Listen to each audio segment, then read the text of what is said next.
Before we get into the details of medieval period, I would like to address the basic questions.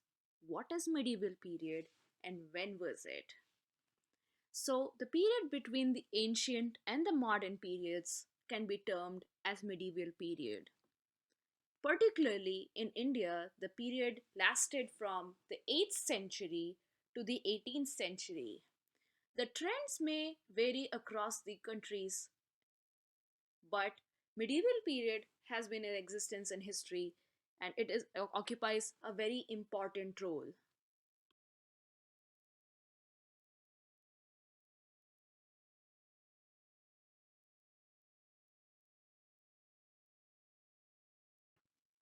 This is the map of India during medieval period. Though very not comprehensive, it helps to understand various kingdoms that were prevalent and powerful in India during the period.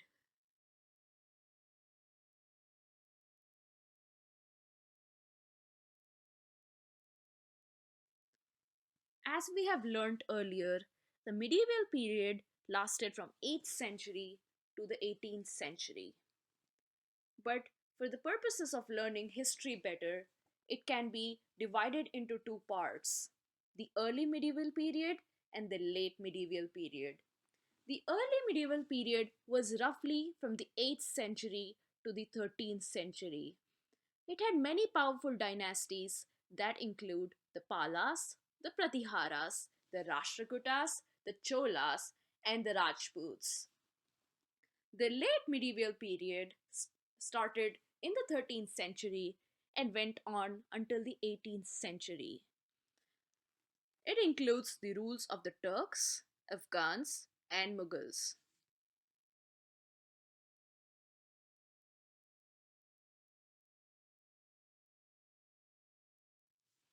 I understand that many of you might have this question: Teacher, why am I supposed to learn about medieval period?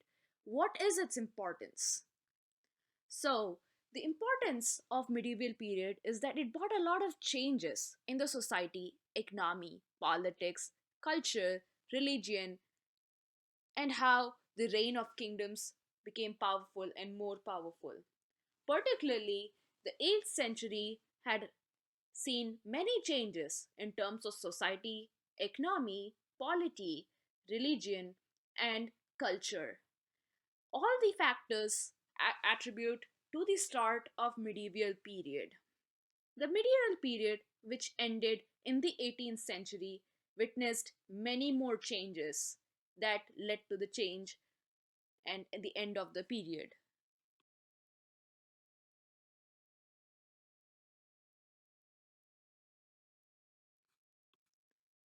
Names of our country: India. Most of us know India by other names such as Bharat and Hindustan. However, these are not the names that have been known throughout the history.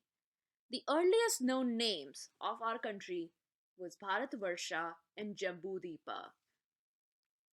India also is known as Hindustan partly because it lies on the banks of river Sindhu, which was pronounced Hindu in Sanskrit and Persian. Hence, India was also known as the land of people who lived along the river of Sindhu, indicating it to be India. We'll learn further how Sindhu translated to India.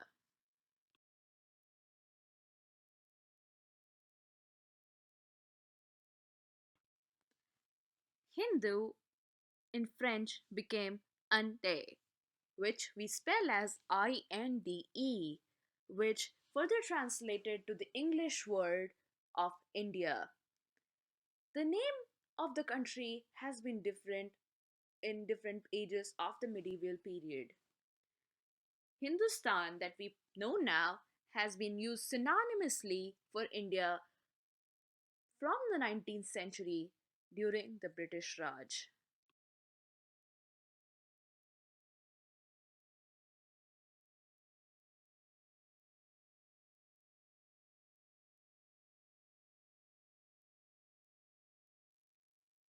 As we are studying history, it's important to understand that the word Hindustan has been used in many ways since its inception.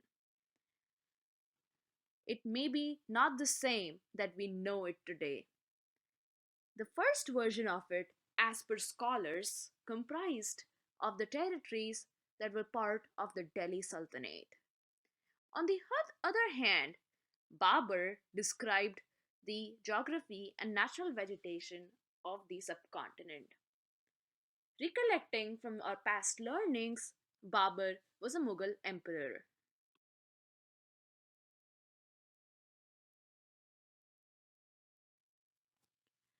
The medieval period in India is characterized by some very important developments.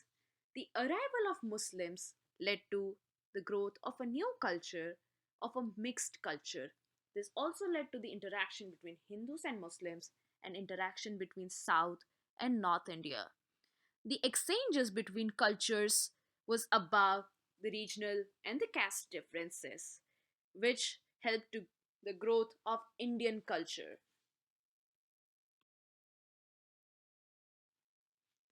The powerful dynasties of the period, which includes Mughals, brought in political stability to the country, which also helped to increase the trade and the growth of towns and cities.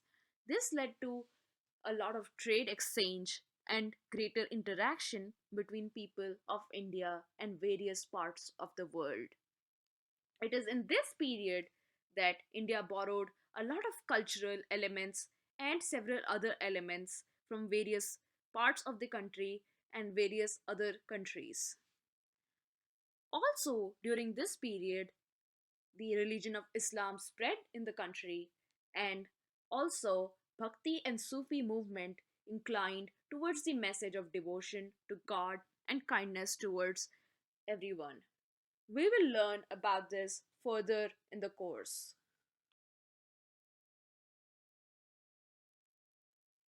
Halfway through the lesson, I want to do a checkpoint. The first question is what is regarded as the medieval period in India and what is the division? The second question are some of the names India has been known in the past. The third question is what are the main characteristics of the historical development? We have covered all the three questions in the previous slides. I would like you to refer to the slides if there is any question.